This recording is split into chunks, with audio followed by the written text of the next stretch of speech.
Ayan. Sabi ay gabay sa kagalakan, kalakasan at buhay na walang hanggan. Yan po yung 3 puntos actually. So, doon muna tayo sa introduction. Bakit napakahalaga sa spoken word? Di ba mahilig tayo sa spoken poetry? Nakikinig tayo sa Facebook, nakikinig tayo doon sa mga nagsasalita tungkol sa pag-ibig, tungkol sa mga sawi. Tinutulaan nila, talagang nagsisigawan ng mga tao. Ang galing magsalita. Hindi ko alam kung paano spoken poetry. Pero siguro ito yung nagsasabi ka ng damdamin mo sa masining at maindayog na pananalita. Ano masampol ito? O aking pag-ibig na aking sinasamo, ako naman ay iyong iniwan at nanlumo. Paano lang ang aking pusong sawi? Sino ngayon ang magpapanatili? Pwede ba yun? Spoken poetry na ba yun? Ewan ko. Hindi pa? Hindi pa ba? Parang tulayan eh. Tula eh. Hindi ko nga alam kung paano nasabi. Pero ang mahalaga sa spoken poetry o sa spoken word, pinakikinggan. Nagets nyo naman yung sinabi ko na malungkot ako dahil iniwan. Paano mananatili yung aking puso? Amen? So mahalaga naman doon sa spoken word, pinapakinggan. Kaya yun nga po yung pakiusap po lagi namin, lalo sa ating mga kabataan. Kapag time na ng Word of God, makinig tayo. Kasi pag hindi natin ito pinakinggan, sayang lang yung ating pagdalo. Wala tayong matututunan, wala tayong iuuwi sa bahay na natutunan. Balik po tayo dun sa spoken word. Ang spoken word ay pag napakinggan mo, ano dapat ang kasunod? Dapat iyong ipamuhay. Amen. Sabihin natin, ipamuhay. Ipamuhay. Pag napakinggan mo, ipamuhay mo. Kapag may nagturo na doktor, sabi, kumain ka ng gulay, kumain ka ng less meat, kumain ka ng less oily foods, di ba pinakikinggan natin?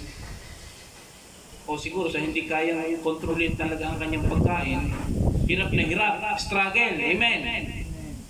Pero gusto mo ipamuhay yung tinuturo kasi alam mo makakatulong sa'yo. Ano po? Pag sinabi ng teacher mo, mag-aral ka, magsumikap ka, huwag kang mandaya. No?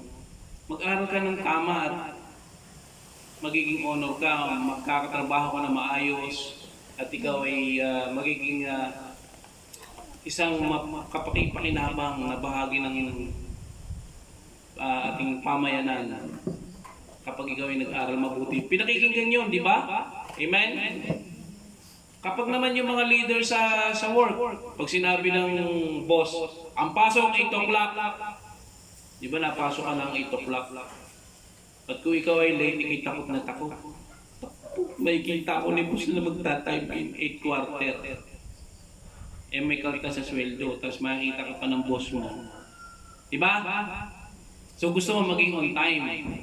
Kasi gusto mo mga good shot, ayaw mong mapag-initan sa trabaho. Amen? Payo na matatanda. Sabi, mag-aral ka muna, iha. Mag-aral ka muna, iho. Huwag ka munang ma-inlove. Madaming lalaki, madaming babaeng dadaan sa buhay mo. Hindi lang yan. Pero minsan narinig niya sa matatanda. Maraming dadaan sa buhay niyo. Hindi lang siya ang lalaki sa mundo. Amen? Amen. Sa mga nakikinig, nakakakuha sila ng maayos sa bandang Huli. sila ay mga edad 25 hanggang 30. Nakakakuha sila ng maayos. Pero yung hindi nakinig, 14, 15 anyos, hindi! Ito na! Siya yung unang dumaan sa kalye, siya na! Ayun. Habang buhay na, nagdudusa. Sising-sisi. Bakit? Kasi pinatulog ko pa si Procopio. Meron namang David. Yes. Kasi ganun po yun eh. Pag hindi tayo nakinig, hindi natin pinamuhay, napapahamak tayo. Turo ng matatanda o leader sa school, sa work, at higit sa lahat sa church. Bakit mahalaga sa church? Bakit pinakamataas?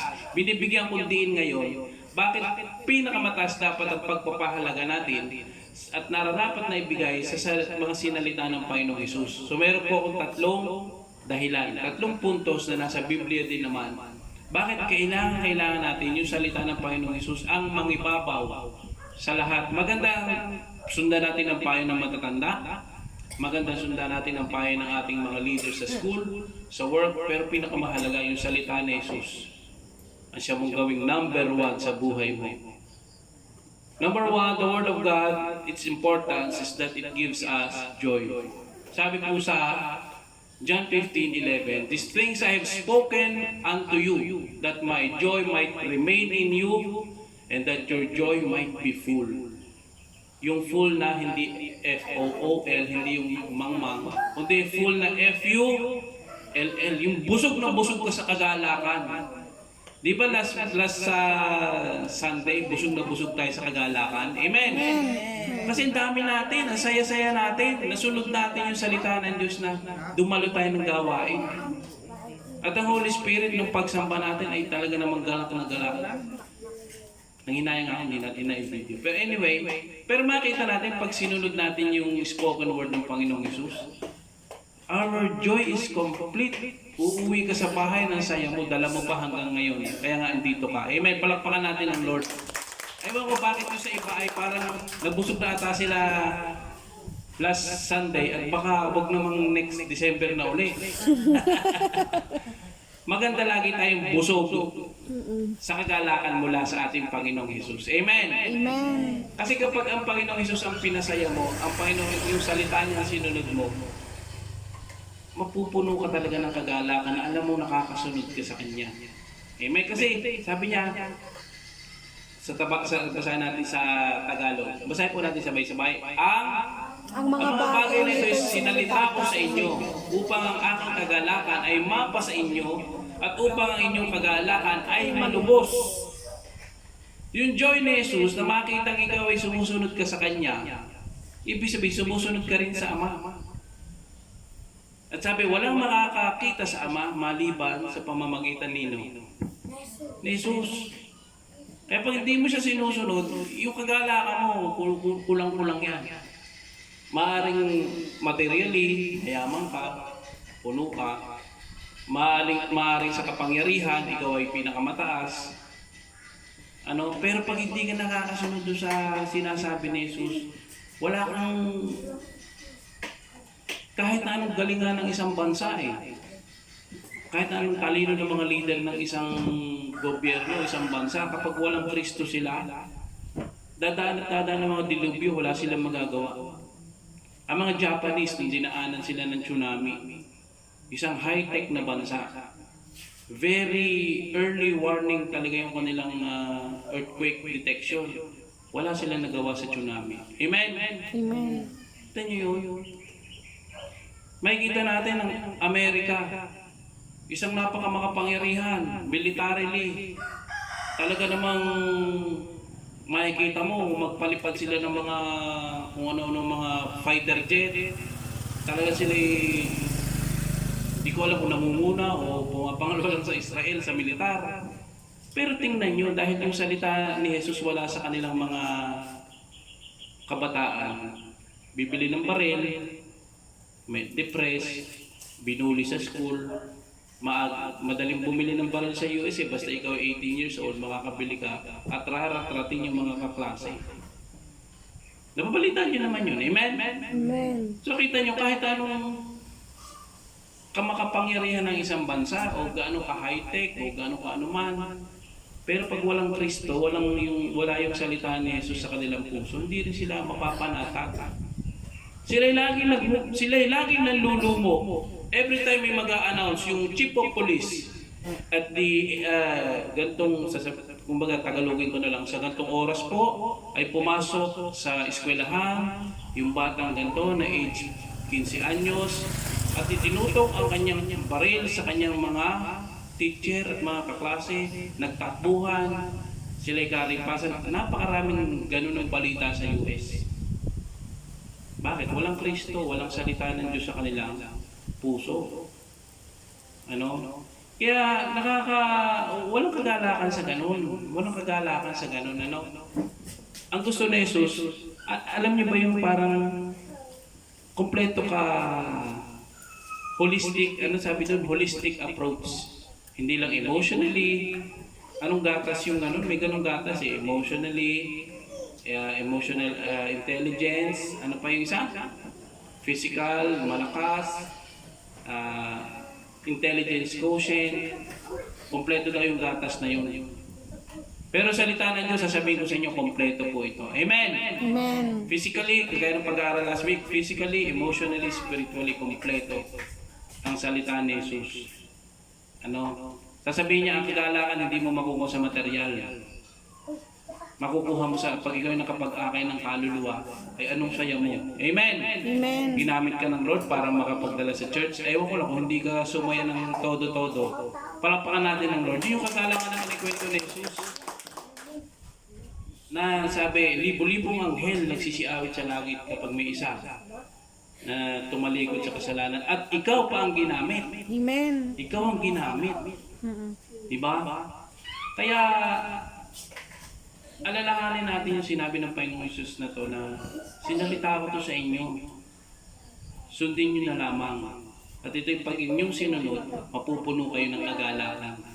Di ba may lagi tayo nakakarinig sa mga Kristiyano na nagsaserve? Masaya, pagod, pero Masaya. masaya. Yun na po yung katotohanan talaga eh. Kanina parang ako ay frustrated sa simula kasi hindi ko na-anticipate, mahangin nga pala. So nawasak yung aking ni-repair na table. At muntik pang ma-injure yung isa nating worker. Hindi ko na-anticipate. Pero ngayon, masaya na ako. Nawala na yung agam-agam ko. Nawala yung hangin. Pansin niya, no? Nanahimik ang hangin. Kaya, not even yung panahon ay makakatalo kay Jesus. Siya nga nagpatigil sa hangin. Palakpakan natin ang Lord. Siya nagpatigil sa dilubyo. Di ba panalangin natin kanina, anumang gawa ng kaaway, huwag yung payagan, Lord, sa oras ng salita ng Diyos. Amen! So, at napakarami pa na makapagsasabi na dumaan sa mga kapighatian, pero nung nagpatuloy sila sa pagsunod kay Jesus, yung kanilang kagalakan ay hindi naman mawari, nag-uumapaw. Amen! Nag-uumapaw ang kagalakan kapag ikaw ay sumusunod sa salita ni Jesus. Ano pa yung pangalawa? Ito po yung tatlo po lamang. Sige, tingnan natin dito yung isa pang pahabol sa point number 1. Sino ang gusto maging malulungkutin? Wala naman siguro gusto dito maging malulungkutin. Amen? Wala naman gusto siguro maging bugnutin. Ako, ayoko maging bugnutin, kaya lang minsan. Sino gusto yung balisa? Nababalisa? Nag-worry? Sino yung gusto maging mangmang? Yan. Huwag kang tumaas ng kamay. Huwag kang maging mangmang. Sino yung gusto magugulatin? Kahapon po, meron akong pasyente, nag-therapy ako. Sabi ko doon sa pasyente ko, sabi ko, kukuhanin ko lang yung upuan mo monoblock kasi magbabike tayo. Sabi niya, andun sa kwarto ko, kuhanin mo na lang, alam mo naman yung kwarto ko. So punta ako sa kwarto niya, madilim. Madilim yung kwarto. At kinukuha ko yung monoblock, may nadidinig ako, parang gumagalaw yung wheelchair. Tumingin ako, nagalaw ba yung wheelchair? Sabi ko, ba't hindi nagalaw? Yung pala, yung kanilang katulong, ang liit ng katulong, 411. Tapos ang dilim, hindi ko napansin, ang suot pa yung kulay brown. Sabi ko, ate, kung ako'y magugulatin, pinatay mo na ako sa nervyos. Apoy, gumagalaw, natulog ang wheelchair eh. Hawak ko yung baka naibalibag ko pa sa inyo itong... Pero dahil hindi ako magugulatin. At napakaraming beses na ganyan, na parang minsan tinatakot ka na Isip. sarili mo, isip mo. Ano yung aking, alam mo na naman yung aking pinsan. Kamamatay lang ng aking tiyuhin. Dala ko yung biniling kaldero ginagamit natin dito para pangsaing ng kanin. Laga-baga doon sa aking motor. At pagparada ko sa harap ng bahay nila, tatakbo siya palabas ng bahay. Aris, bakit? Bakit naman ate? Natinig mo yung kalampag ng kaldero? Nagpaparamdam ka si tatay. Sabi ko, ate, binuksan ko yung aking box ng motor. Ito, kaldero. Walang yatahan. Kapatay mo ko sa nervyos. Ako yun. Tatakbo daw siya eh. Tayo ba kapag tayo ay minsan may kumaluskos sa bahay. May kumaluskos sa bahay o parang minsan parang na ano mo na lumagabag ang pinto. Ikaw ba yung magugulatin? Hindi na. Kasi baka tumaas ang iyong BP, bigla ka na ano. Nakutas na. ang isang Kristiyano, hindi na yan pag-pray nyo maalis yung pagiging magugulatin sa inyo. Kalma ka lang. Di ba yung may kata? Baby, kalma. Kalma ka lang. Hindi, pero totoo, dapat kalma ka dahil kasama mo si Kristo. Amen! Amen. Dumaan man ako sa ilog, di ako malulunod. Dumaan man ako sa apoy, di ako masusunog. Ano? Kaya ang Kristiyano, hindi tayo mahihintakutin eh. Hindi yung naniniwala pa sa mga may paru-paro daw, ayan ni si Lolo, ayan daw eh, ano. Hindi na tayo sa gano'n, nakalaya ka na doon. Amen! Amen. Masayahin ka na lamang. Hindi ka magugulatin. At siyempre yung sinasabing mangma, kapag hindi ka sumusunod sa salita ng Diyos, para ka lang nagtayo ng bahay sa ibabaw ng buhanginan. Dumaan ang problema, dumaan ang ano, wasak ang iyong bahay kasi hindi ka nakatayo sa bato na walang iba kundi Panginoon Jesucristo. At alam na natin yan, siyempre yung mga malulungkutin, bugnutin, balisain, yan ay kabaliktaran ng bunga ng banal na spirito. Ano sabi? Ang bunga ng banal na spirito ay pag-ibig, kagalakan, pagpapahinuhod, patience, love, joy, peace, patience, gentleness, kindness, self-control, meekness, at kaulilo yung self-control, yung hindi ka nga dapat bugnutin. Amen! Yung pagiging bugnutin talaga yan ay nakalaya na kami dyan mag-asawa. Amen! Amen! Amen. Wala nang imik-imik. Walang bugnut kasi parehas kami tahimik. Wala naman siguro dito sa atin na maging ganong kagaya ng mga pangit na although minsan yung malulungkutin, dumadaan talaga yung tao sa stage, nagluluksa. Dadama talaga sa lungkot. Normal yun, normal na proseso. Pero lagi kang bugnutin, lagi kang balisahin, lagi kang magugulatin, abay teka naman. Yung malulungkutin, sinasabi ko normal na dumadaan yan sa tao. Pero yung mga sumunod, huwag naman laging bugnutin, huwag naman laging balisa, huwag naman laging magugulatin. So yun po yung number one na dapat tayo ay sumusunod o pinakikinggan natin yung salita ni Jesus upang kompleto yung ating kagalakan at hindi tayo kagaya ng mga nabanggit. Number two, the second importance of God's Word is that we may be encouraged. Sabihin natin sa ating sarili, encouraged, strengthened. Walang ginamit ang word, strengthened, napalakas. Ang salita ni Jesus nagpapalakas. Bakit? Alam niya, dadaan ang bawat isa dito sa problema sa buhay at napakaraming problema sa buhay. Amen? Amen. Pag ikaw ay bata, ang iniisip mo, papasok kaya ako? Makakapasok kaya ako? May baon kaya ako? Nung ikaw ay nagtatrabaho na, sapat kaya ang aking kinikita? Mabili ko kaya yung gusto ko? Makapag-YOLO kaya ako, you only live once, makapunta sa Boracay? Yung aking kayang kita ay talagang makapag-prepare sa future. Ganon. Pag ikaw na may edad na, ang tanong mo na ako'y talagang sa langit na. Pag ako'y sigurado na ba? Sapat na kaya yung aking naipundar para sa aking mga mahal sa buhay, yung aking iiwanan? O meron ba ako naipundar? Yun ang tanong meron ba ako naipundar? O meron ba ako naipamanang maayos na aral sa aking mga apo o mga anak? Ang salita ng Diyos nakakapagpalakas. At dito, ang topic dito ay tungkol sa pag ikaw ay inuusig. Pag ikaw na-persecute. Dahil sumusunod ka kay Kristo, ikaw ay nilalait, ikaw ay nalimura, ikaw ay sinasalita na hindi totoo, sinisiraan ka, minamarites ka. Minamarites ka ng mga nasa paligid mo dahil ikaw ay nakikinig sa salita ng Diyos. Sabi ni Jesus, if they have, sa John 15:20, If they have persecuted me, they will persecute you also. Sabi, kung tayo tatagalogin, kung ako'y inusig, asahan nyo, uusigin rin kayo. Dahil kayo tagasunod ko. Amen. Amen. So, ganun po talaga. Basa ka ng Biblia, hindi naman nagbabago ang buhay mo. Simba ka ng simba, hindi naman nagbabago ang buhay mo. Dasal ka ng dasal, hindi naman tinutugon ng Diyos ang panalangin mo. Yun lang akala nila. Kasi yun lang nakikita nila. Pero hindi nila nakikita yung araw-araw na nababago ka. Amen. Amen? Amen. Kasi minsan, ang tumatatak sa hindi naniniwala kay Kristo, ang hindi tumatatak, tandaan nyo yan, yung laging pangit.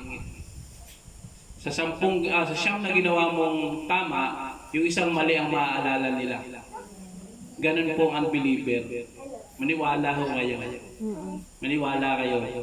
Sa dami ng ginawa mong mabuti, yung isang munti mong pagkakamali, yun ang tatatak sa utak ng mga yun. Bakit? Yun ginagamit ni Satan para ma-persecute ka, para ikaw panghinain. Di ba? Hindi ko naman hindi nagawa ng maayos. Kita man sa trabaho, hindi naman nila nakita na ikaw pagod maghapon. Ang nakita yung isang minutong naupo ka. Di ba? Unfair. Unfair talaga ang mundo. Unfair po talaga ang mundo. Kaya nga, sabi nga din sa Matthew 5:11, pinagpala ka. Sabihin mo sa iyong sarili, pinagpala ako. Amen. When men shall revile you and persecute you. Pag ikaw ay inaalimura, ako'y inaalimura at inuusig ng ibang tao. Dahil kay Kristo. Ulitin natin, pinagpala ako Pinapala kung ako. ako'y inaalimura Ako inaalimura. at inuusig ng ibang tao. Inuusig Dahil na- sa pagsunod ko Dahil sa pagsunod ko sa Panginoong Jesucristo. sa Panginoong Palapakan natin Jesucristo. ng Lord. Actually, parang bitin niya na. Bitin niya, pinutol yung aking message. If they speak and revile and persecute you for my name's sake, dahil ikaw ay kilalang Kristiyano. Ano? Natatandaan ko na nung ako yung unang na-attend sa Santo Tomas, sa San Roque, dala ko yung Bible, naglalakad ako. Sabi, "Oy, tol, lagpas na, agit ka na." Sabi ko, "Hindi, ako na may patuloy pang binabago." May dala akong Bible. Patuloy pa rin akong binabago ng Diyos. No? Minsan nasasabihan din ako sa bahay na ikaw ay wala nang ginawa kundi mag-church ka na mag-church. Lagi ka na lang sa church, dali mo ng kumot, dali mo ng unan, doon ka na tumira. Ang sagot ko sa inay ko, inay, ano bang gusto nyo? Babalik ako sa pag-iinom at ihahatid akong halos suka at lupagi. Mamili kayo. Pwede akong bumalik doon sa gusto nyo kasi maglalasing ako nung una eh. Birthday ko ang ganda-ganda ng polo ko, pag uwi, basang-basa. Kasi pinagbabasa ako ng mga napakababait kong barkada. No, ako'y lasing na, pinipilit akong gisingin. Binuhusan na ako ng isang pitsil ng malamig na tubig. At ako'y kinalikik na, sabi ko, pinainom ko na kayo ng 4. At kayo'y pinagluto ko pa ng goto. Ito pang gagawin sa siya, hatid ka na namin sa inyo. Di hinatid ako sa sidecar, ang bisikleta. Para akong lasing na hari at dinadala sa bahay. Ganoon. Sabi ko, gusto niyo bumalik ako sa ganoon. So hindi na umimik ang aking ina. Pinayagan na ako magtuloy. Kaya, huwag kayong magtaka. Sabi ni Apostol Pedro, huwag kayong magtaka na para bang may kakaibang nangyayari sa inyo kapag kayo ay dumadaan sa mga trial. Dahil yan ay dinadaanan din ng ibang mga kapatiran sa buong mundo. Amen? Amen. Amen. Kung yung dinadanas mo dito, nadadanasan din yan ng mga Kristiyano sa mga bansa. Napapersecute din sila. At higit pa lalo pagdating sa China, North Korea, ano yung mga bansang napakalulupit sa mga Kristiyano? Yan. Komunista. Communist countries. Mga Muslim country. Sa India, sinusunog pa nga yung church eh. Wala silang masyadong susunugin dito sa atin. Pero sa India, sinusunog ko yung bahay pa ng bahan doon. Sa North Korea, kinukulong ang mga pastor at mga Chinese pastors kinukulong. At minsan, pinaglilinis pa ng sa Poso Negro. May kwento isang ganun, isang pastor. Tuwa-tuwa pa siya nung siya ay tapon sa imbakan ng mga dumi kasi dinatakot niya eh. Nakaka-worship siya, walang pumipigil.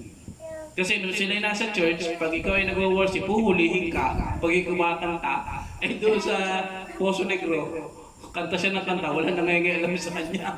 May kwento pong ganong Kristiyanong pastor, o hindi ko alam, basta Chinese siya. Siya pinagpala ka kapag ikaw ay inaalimura. Bakit? Patutunayan ng Lord sa bandang huli.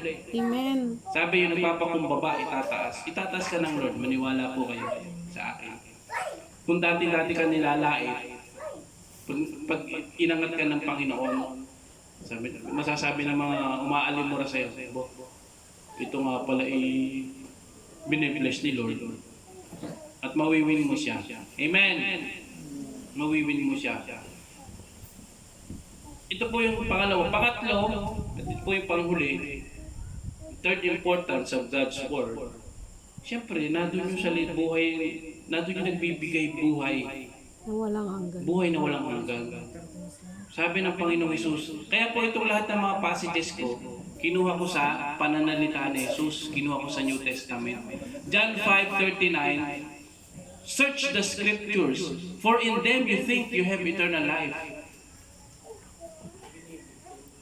Hindi, mahal kasi inano ko yan sa sa AI PowerPoint. Hindi ko naman alam na shinortcut niya. Sino-shortcut ni AI, kaya ayoko ng AI eh. Mahaba po yung message Kasi niyan, madami yan eh. mabilis kasi pagka, diga. So, gusto ko nga Pagpaisa-isa talaga, kasi kung ano yung aking power ginawa, yun ang gusto ko talaga makita. So, Nasa cellphone ko. kulang po. So, hindi ako nagre-reklamo, pero yun na nga, nagre-reklamo. Pangalawang message ko na to. Kaya gusto ko po iwan nga yung laptop dito. Gusto ko iwanan, kaya lang, hindi pa nakakabili ng bagong laptop. May yung sa cellphone ko na dyan. Search the scriptures, for in them you think you have eternal life. Ilabas mo yung Bible, yung na mabasa natin ng kompleto. Kasi gusto ko kompleto. Yung cellphone po, patingin. Kasi kulang-kulang po ang aking message. Yan po yung ipag-pray nyo sa aming mag-asawa. Kasi sa sobrang pagod na ng Sabado, shortcut ng gawa ng PowerPoint sa Sabado ng gabi. Yun na yung katotohanan. So kailangan po talaga, kailangan po ng tulong ni Sister Len actually. Kasi ay gusto naman namin na magawa pa, ay pagod na rin galing dito.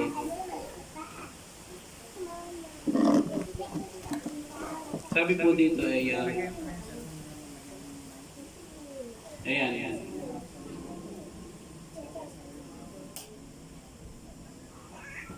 Saliksikin ninyo ang mga kasulatan sapagkat iniisip ninyo na sa mga yon ay meron kayong buhay na walang hanggan at ang mga ito siyang nagpapatotoo tungkol sa akin. Yun ang kulang, Yun ang kulang. Sabi niya, they testify for me, yung scripture. Sabi niya ng Panginoon Jesus, kasi ayaw maniwala ng mga Pariseo sa Kanya. Ikaw ba talaga ang Kristo? Ikaw ba talaga Mesiyas? Sabi ng mga Pariseo. Kaya sa dami na nakita nilang mga miracle, yung pagpapagaling ni Jesus, pagbuhay sa patay, ang bulag ay nakakita, ang pilay ay nakalakad, ang pipi nakapagsalita, ang bingi nakarinig. Pero pinakamadali niya kay Lazarus kasi nabuhay siya sa patay. Sabi ng Panginoong Jesus, tingnan niyo yung scripture. Basahin niyo yung Lumang Tipan. Kasi sabi may ipanganganak sa Israel. At sabi ang gobyerno ay kanyang papasanin, at siya ay tatawaging wise counselor, Prince of Peace. At yun si Jesus. Sabi niya, basa kayo ng basa ng Torah, basa kayo ng basa ng Lumang Tipan. Tinutukoy na yung pagdating ko. Sa tingin niyo may buhay na walang hanggan doon.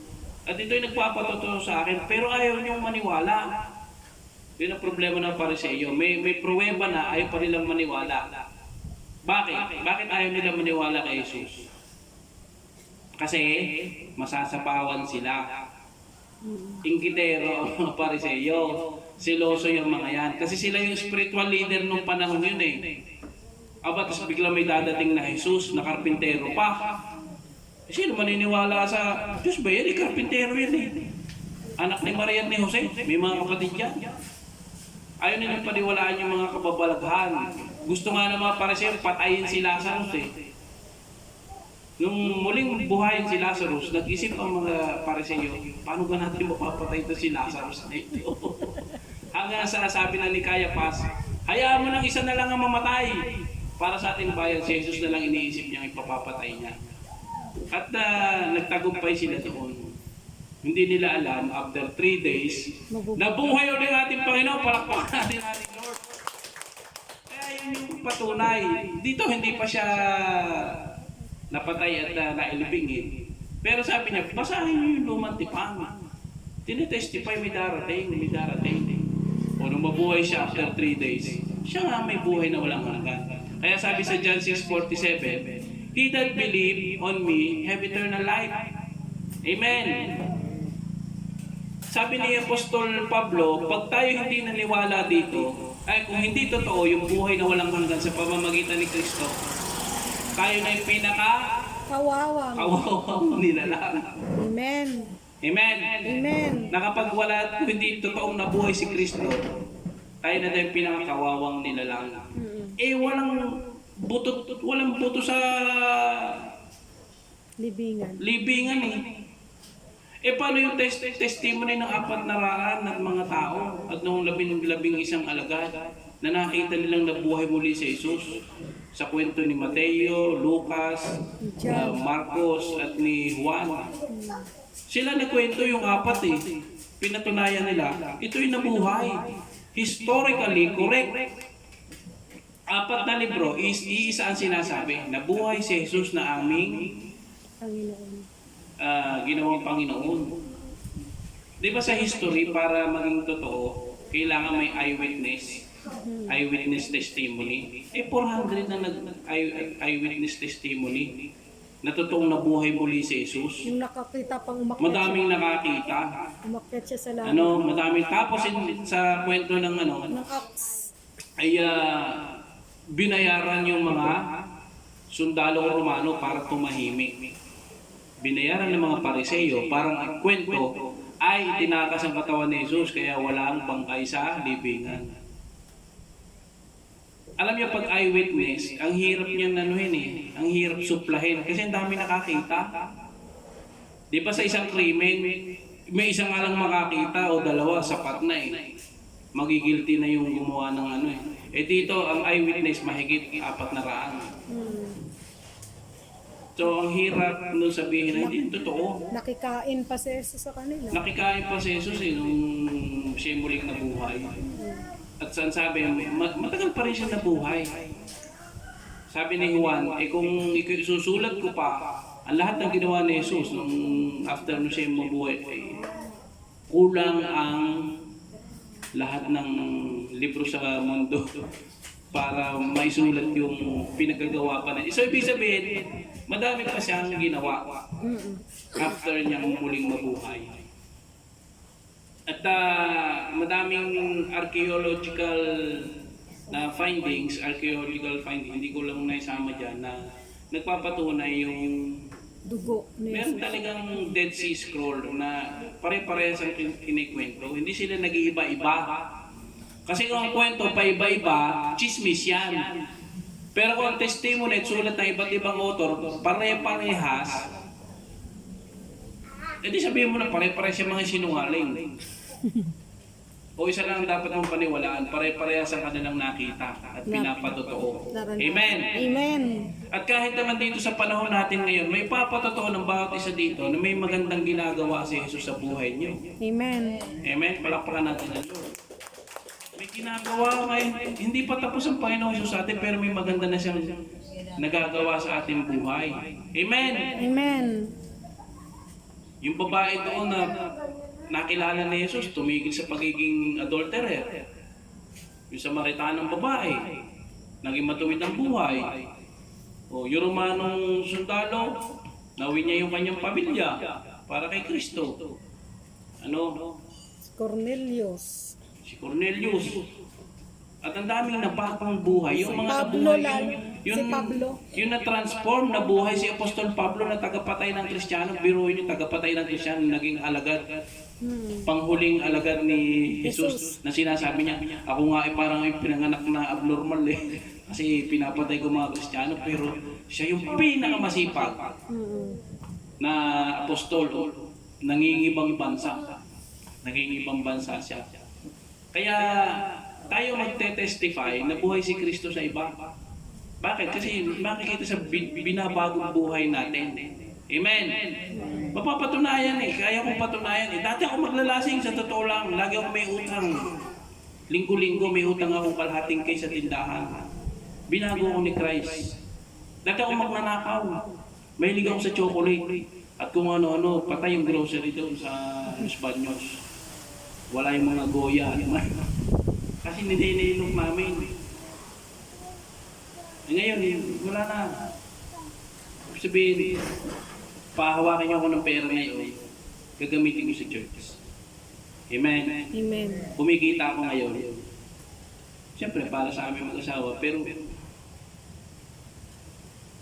tatanggalin na ako ng Lord dito kung ako may nanakawin pa sa kaban. Amen. Ito, sabihin ko, tanggalin ako ng Lord kung ako may kinukuha sa kaban. Amen. Amen. Kasi ang mundo, ang uso ngayon pa eh, magnanakaw, binoboto pa natin eh. Eh sabi ko dapat ang tumakbo mga Kristiyano. Amen.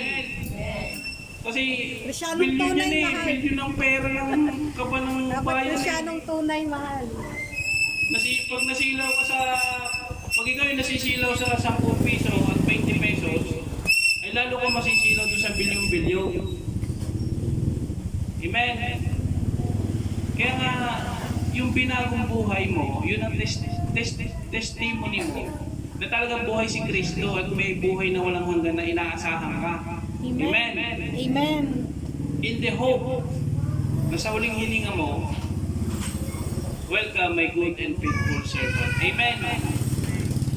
Palakpan natin ang Lord. Kaya tayo sumusunod kay Kristo. Siyempre, dahil sa pag-asa ng buhay na walang hanggan. At alam ko na marami naman ang makapag-testify na ang buhay nila ay binago talaga at naranasan nila yung buhay na ganap at kasiyasiya dito sa lupa. Maaaring ito yung pang-apat na hindi ko na isama dito. The importance of God's word is that we may have the fullness of life while here on earth. Andito ko pa sa lupa, busog ka na sa Pagpapala. buhay dahil kay Kristo. Sorry, hindi ko na isama. Kasi ngayon lang inano sa akin ng Lord eh. Ngayon ko lang naisip. Yung sabi ng Panginoon sa John 10:10, I have come that they might have life and life to the fullest. Yun ay habang buhay ka, nararanasan mo dito sa lupa. Amen. Kasi ito yung pwedeng masabi natin pang-apat. So palakpakan po natin ang Lord. Tayo po tumayo. Bilang konklusyon, napakarami pang benepisyo. Kulang yung aking sinabi nun. Masasabi kong 4 na puntos na dagdag yung isa. Pero napakarami pang benepisyo sa salita ng Diyos. Ang kailangan lang natin gawin, pakinggan, basahin at ipamuhay ito. Amen? Amen. Tayo po'y manalangin.